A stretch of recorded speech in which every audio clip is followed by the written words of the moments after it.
Well, it's finally feeling like fall with those cooler temperatures that we've been getting this past several days. Yeah, and today's weather-wise meteorologist Rebecca Schuld talks about October bringing the first frost of the season and what to expect in the coming week.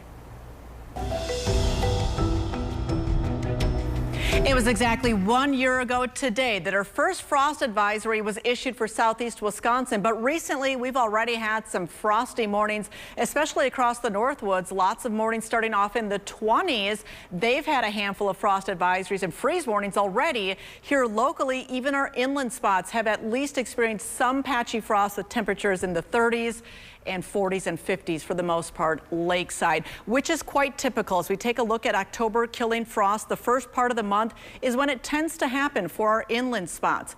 By contrast, Lake Michigan does give us some protection where we tend to hold off on that first frost until later on in the month. How about the first fall night in the 30s? Well, even though we had that frost advisory last year, we still held up in the 40s for Milwaukee. Eventually, we fell back to 38 by the 17th of the month. The year prior, it was the 8th of the month. So you can see it does waffle, but almost always happens during the month of October. And again, that average is actually early on in the month for that first 30 of the season. Well, what do we need to even get frost this time of the year in addition to that colder temperature? A clear sky, light wind, even topography can have a big impact. Those inland, low-lying, and valley areas tend to see that frost develop a little bit better there.